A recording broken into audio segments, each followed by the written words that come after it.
بسم اللہ الرحمن الرحیم الحمد للہ رب العالمین والصلاة والسلام علی سید المرسلین وخاتم النبیین محمد وآلہ واصحابہ اجمعین اما بعد فاعوذ باللہ من الشیطان الرجیم بسم اللہ الرحمن الرحیم وعہدنا الی ابراہیم واسماعیل ان طہرا بیتی للطائفین والعاکفین والرکع السجود صدق اللہ مولانا العظیم۔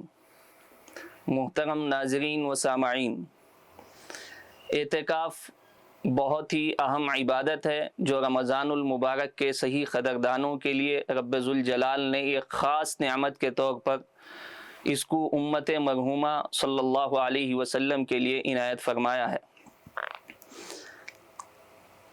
دنیاوی آدمی جو ہے دنیاوی کاروبار، معاشی الجھنوں اور ذاتی مصروفیات میں الجھ کر انسان اپنے مقصد تخلیق سے غافل ہو جاتا ہے۔ شیطانی اثرات اس کے دل و دماغ پر چھا جاتے ہیں، اسے کچھ اور سوچنے اور غور کرنے کی سد ہی نہیں رہتی ہے۔ رفتہ رفتہ یہ غفلت اتنی بڑھتی ہے کہ نماز کے لیے مسجد میں کچھ دیر کے لیے جانے اور روزہ، زکوٰۃ وغیرہ عبادتوں کی انجام دہی سے بھی وہ ختم نہیں ہو پاتی۔ نماز دنیاوی خیالات میں گزرتی ہے اور روزہ لایانی فضول باتوں کی نظر ہو جاتا ہے۔ یہ صورتحال زندہ دلان امت کے لیے سوحان روح اور عاشقان توحید کے لیے درد و کرب کا سامان بن جاتی ہے۔ مالک الملک کا شاہانہ جاہ و جلال جہاں اس کے دربار میں آ پڑے رہنے سے مانع ہوتا ہے، وہیں ارحم الراحمین کی رحمت بے کراں فکر مندوں کے لیے امید کے دیے جلاتی ہے۔ اسی لیے اللہ رب ذوالجلال نے اور جناب محمد رسول اللہ صلی اللہ علیہ وسلم نے اعتکاف کی سنت کو مشروع کیا ہے۔ اسی جذبے، اسی عشق، اسی امید اور منت شناسی کا نام اعتکاف ہے۔ معزز ناظرین، واقعہ یہ ہے کہ رمضان المبارک کے متبرک و مسعود اوقات کی قدر اعتکاف کے بغیر کامل طور پر نہیں ہو سکتی۔ آدمی کتنا ہی شوقین ہو، کسی کام میں مستقل مشغول رہنے کے باعث طبیعت میں فطری اکتاہٹ پیدا ہو ہی جاتی ہے اور عبادت کا تسلسل موقوف ہو جاتا ہے۔ لیکن اعتکاف ایسی عبادت ہے کہ معتکف اگر مسجد میں خالی بھی بیٹھا رہے پھر بھی عبادت گزاروں میں شمار ہوتا ہے، اور معتکف کا کوئی لمحہ ضائع نہیں ہوتا، اور مسجد میں بیٹھے بیٹھے اسے بے شمار اعمال کا ثواب ملتا رہتا ہے۔ چنانچہ حضرت عبداللہ ابن عباس رضی اللہ تعالی عنہ حضور صلی اللہ علیہ وسلم کا یہ ارشاد نقل فرماتے ہیں کہ معتکف گناہوں سے محفوظ رہتا ہے اور اسے ان تمام نیکیوں کا جنہیں وہ اعتکاف کے سبب انجام نہیں دے سکتا اتنا ہی بدلہ عطا کیا جاتا ہے جتنی نیکیاں کرنے والے کو ملتا ہے۔ ان رسول اللہ صلی اللہ علیہ وسلم قال فی المعتکف ویعتکف الذنوب ویجزى له من الحسنات كعامل الحسنات كلها او كما قال النبی صلی اللہ علیہ وسلم۔ یہ ایک دوسری حدیث میں حضور صلی اللہ علیہ وسلم کا یہ ارشاد نقل کیا گیا ہے کہ جو شخص اللہ رب العزت کی خوشنودی کی تلاش میں ایک دن کا اعتکاف کرتا ہے تو اللہ تعالیٰ اس کے اور جہنم کے درمیان 3 ایسی بڑی خندقیں حائل فرما دیتے ہیں جو دنیا جہاں سے زیادہ چوڑی اور وسیع ہیں۔ فرمایا رسول خدا صلی اللہ علیہ وسلم نے، من اعتکف یوما ابتغاء وجہ اللہ جعل اللہ بینہ وبین النار 3 قنادق ابعد ما بین الخافقین۔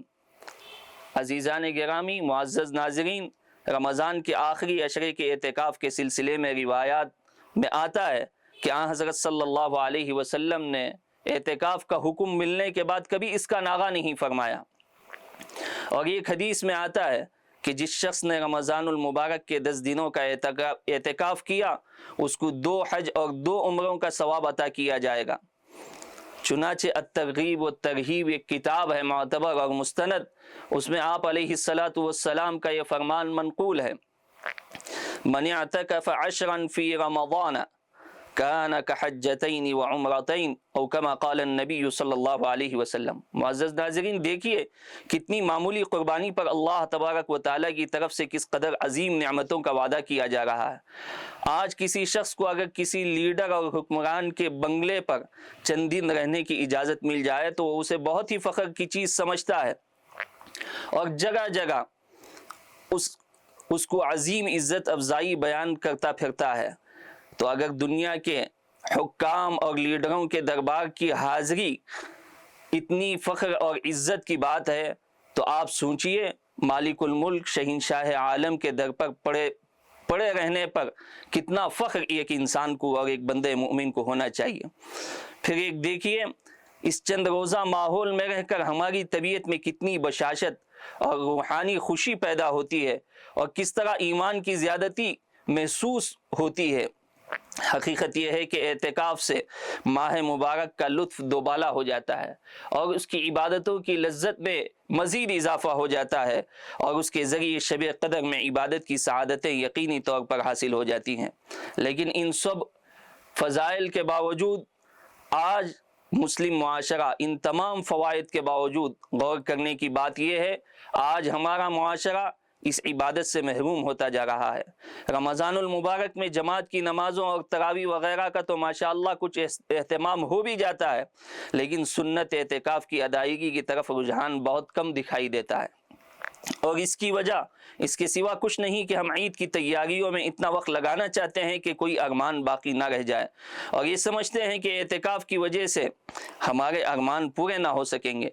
तिजारत पेशा लोग तो एतिकाफ़ का ख्याल भी दिल में नहीं लाते, इसलिए कि यही उनकी साल भर की कमाई का वक्त है।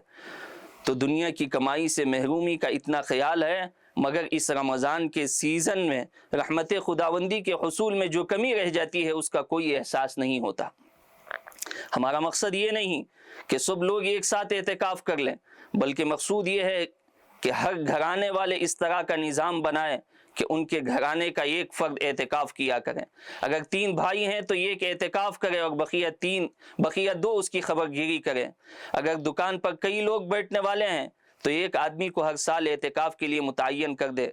इंशाअल्लाह ताला इस तरीक़े से इस इबादत की क़दरदानी भी पैदा होगी और इसके असरात पूरे घराने में महसूस किए जाएंगे। ख़ास कर नौजवानों को इस इबादत की तरफ मुतवज्जे होने की ज़रूरत है। एतिकाफ़ उनके लिए माह मुबारक में बेशुमार गुनाहों से महफूज रहने का ज़रिया बनेगा और उनको अपनी दीनी तरबियत का मौका मैसर आएगा। इसकी वजह से एक नौजवान की और एक इंसान की और एक मुसलमान की दीनी तरबियत होती है मस्जिद के माहौल की वजह से, और इसी तरह अल्लाह रब्बुल जलाल उसके अपने दर पर पड़े रहने की वजह से उसकी दिल की कैफियत में तब्दीली पैदा फरमाते हैं। अशर आखिरा से पहले मसाजिद में एतिकाफ़ के लिए बाकायदा तश्कील भी होनी चाहिए ताकि इस अजीम इबादत की तरफ उमूमी रुझान और मस्जिदें एतिकाफ़ करने वालों से मामूर हो जाए।